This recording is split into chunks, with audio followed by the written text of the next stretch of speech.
In this video, we are going to study radix sort, which is also a linear time sorting algorithm, but it is better than counting sort algorithm. Radix sort का idea काफ़ी simple है। आपके पास कुछ integers हैं जिनमें maximum D digits हो सकते हैं, जैसा कि इस केस में हमारे पास 3 डिजिट्स के इंटीजर्स हैं।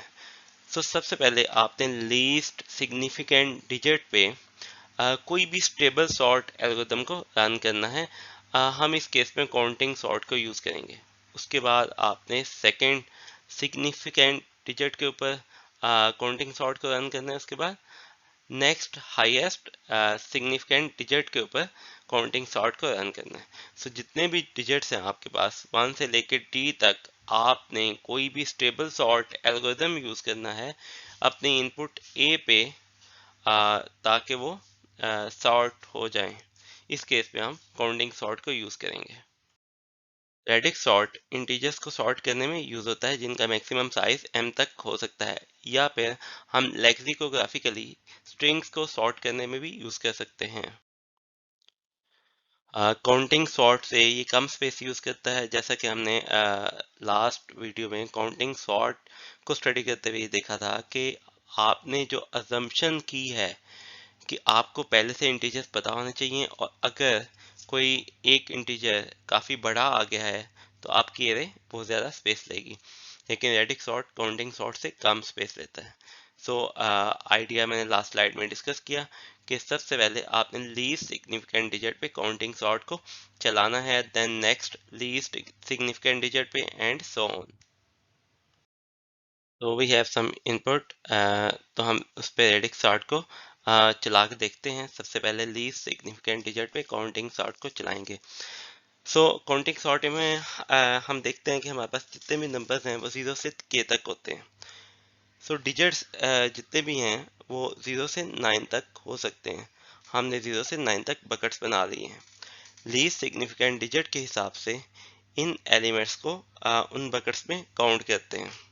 सो सबसे पहले आपके पास 21 है, जिसमें लीस्ट सिग्निफिकेंट डिजिट 1 है। सो ये 1 की बकेट में आ जाएगा कि काउंटर 1 के हिसाब से 1 हो जाएगा। 345 में 5 है, सो ये 5 वाली एरे में चला जाएगा।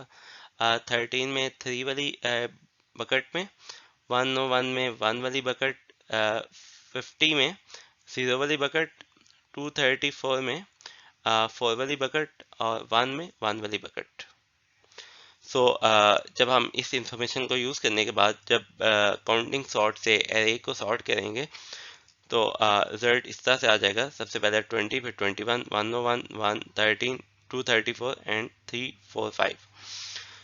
सो ये जो एरे हमारे पास आ गई है, इस एरे के ऊपर अब हम सेकेंड लीस्ट सिग्निफिकेंट डिजिट के हिसाब से काउंटिंग सॉर्ट को चलाएंगे।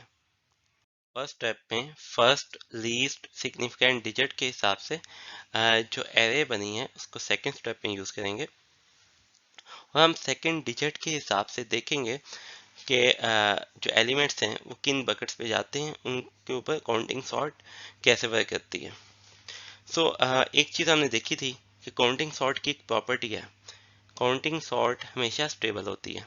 स्टेबल का मतलब ये है कि जो एलिमेंट्स जिस ऑर्डर में होंगे उसी ऑर्डर में दोबारा आपकी एरे में आपको मिल जाएंगे। हमारे पास इनपुट आई जिसमें फर्स्ट लीस्ट सिग्निफिकेंट डिजिट के हिसाब से इंटीजर्स को सॉर्ट किया गया था। हम चाहते हैं कि वो ऑर्डर मेंटेन रहना चाहिए, सो इसलिए काउंटिंग सॉर्ट जो कि एक स्टेबल सॉर्ट है उसको यहाँ पे रेडिक्स सॉर्ट में यूज़ किया गया है। सो सेकेंड एलिमेंट 21 है, ये 2 वाली बकेट में आएगा, 101 0 वाली बकेट में जाएगा, 1 भी 0 वाली बकेट में जाएगा, 13 1 वाली बकेट में जाएगा, 234 3 वाली बकेट में जाएगा, 345 4 वाली बकेट में जाएगा। जब इस इंफॉर्मेशन को यूज़ करने के बाद आप काउंटिंग सॉर्ट से एरे को सॉर्ट करेंगे तो ये रिजल्ट आपके पास आएगा 101 113 21 234 345 एंड 50। सो इस अब जो नई एरे आप हमारे पास आ गई है, इस एरे को हम यूज़ करते हुए स्टेप 3 में जाएंगे, नेक्स्ट लीस्ट सिग्निफिकेंट डिजिट के हिसाब से एरे को सॉर्ट करेंगे। सो जो लास्ट स्टेप में हमारे पास एरे सॉर्ट होके आगे थी उसी को एज अ इनपुट लेंगे और एरे को बकेट्स में लेके जाएंगे कि किस डिजिट की बकेट में कौन सा इंटीजर जाएगा। सो 101 में थर्ड लीस्ट सिग्निफिकेंट डिजिट 1 है, तो 1 वाली बकेट में आ जाएगा। 1 वाले इंटीजर में जो थर्ड लीस्ट सिग्निफिकेंट डिजिट है डेट इज 0। उसके बाद 13 भी 0 वाली बकेट में जाएगा, 21 भी 0 वाली बकेट में जाएगा, 2 3 4 2 वाली बकेट में जाएगा, 3 4 5 3 वाली बकेट में, और 50 0 वाली बकेट में जाएगा। सो इसी इंफॉर्मेशन को यूज करने के बाद जब एरे सॉर्ट होगी तो हम देख सकते हैं कि जितने भी हमारे पास सिग्निफिकेंट डिजिट्स थे उसके हिसाब से एरे को सॉर्ट करने के बाद जो फाइनल एरे है वो सॉर्टेड है।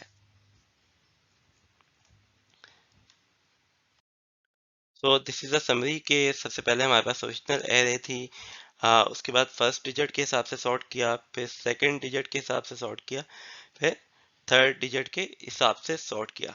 लेकिन ऐसा क्यों होता है कि आप 1 बाय 1 डिजिट के हिसाब से सॉर्ट करते हैं तो एरे सॉर्ट हो जाती है। इनडायरेक्टली मैं आपसे एल्गोरिदम की करेक्टनेस पूछना चाहता हूँ कि क्या ये एल्गोरिदम करेक्ट है या नहीं है।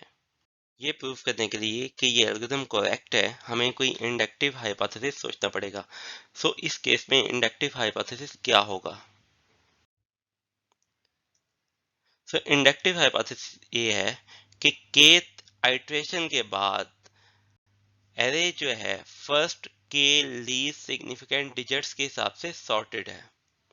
इसका जो बेस केस है ये है कि जब अभी आपने सॉर्टिंग स्टार्ट नहीं की तो एरे 0 लीस्ट सिग्निफिकेंट डिजिट के हिसाब से सॉर्टेड है।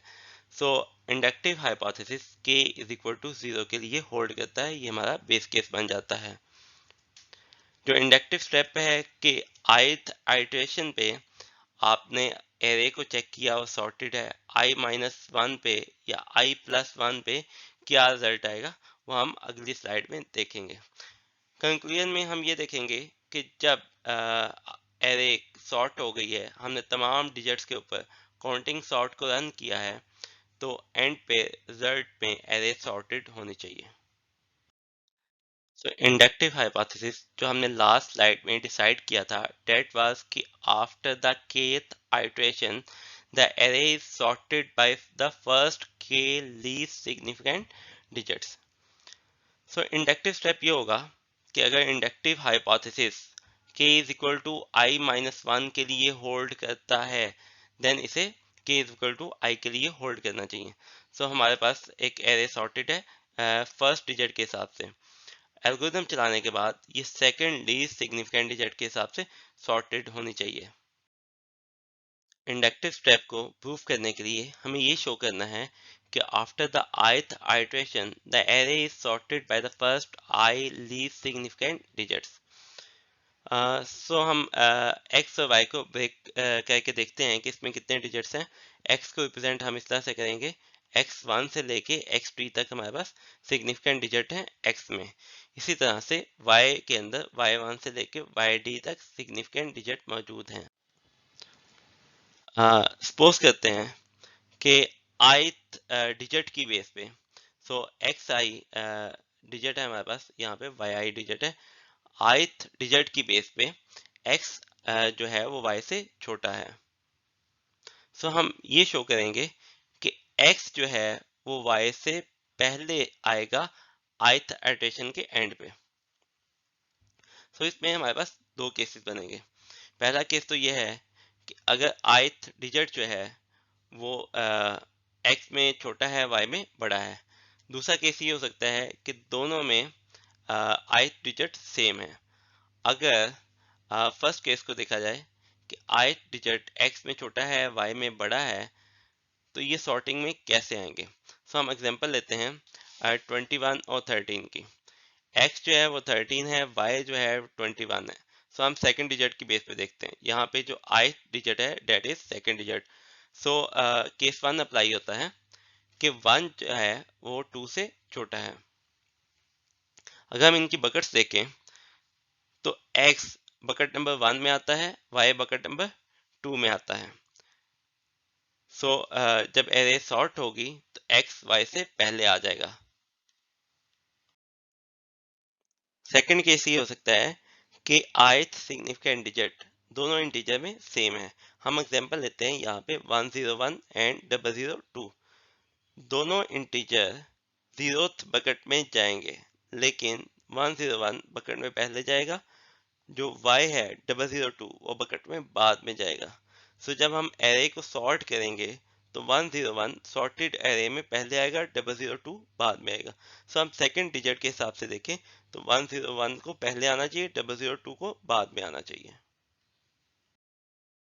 सो हमने इंडक्टिव स्टेप को प्रूव किया कि अगर जो array as a input I है k is equal to I minus one के लिए सॉर्टेड है, inductive hypothesis k is equal to I minus one के लिए होल्ड करता है, तो inductive hypothesis k is equal to I के लिए भी होल्ड करेगा। सो हमने लास्ट स्लाइड में इस बात को शो किया दो केसेस से कि after the kth iteration the array is sorted by the first k least significant digit.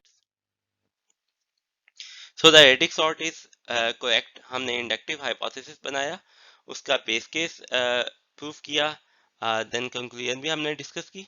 अब हमने इंडक्टिव स्टेप को भी करेक्ट प्रूफ किया है। सो इसका रनिंग टाइम क्या होगा एडिक सॉर्ट का? तो यहाँ पे कितनी आइटरेशंस होंगी और हर आइटरेशन कितना टाइम लेगी? सो आइटरेशंस जो हैं कितनी होंगी डिपेंड करता है कि जो आपने इंटीजर्स इनपुट दिए हैं उसमें मैक्सिमम डिजिट्स कितने हो सकते हैं। So that is D. सो हर आइटरेशन कितना टाइम लेगी ये डिपेंड करता है किस टेबल सॉर्ट को आपने यूज किया है। हमने काउंटिंग सॉर्ट को यूज किया जो n टाइम में रन होती है, total running time n d हो जाएगा।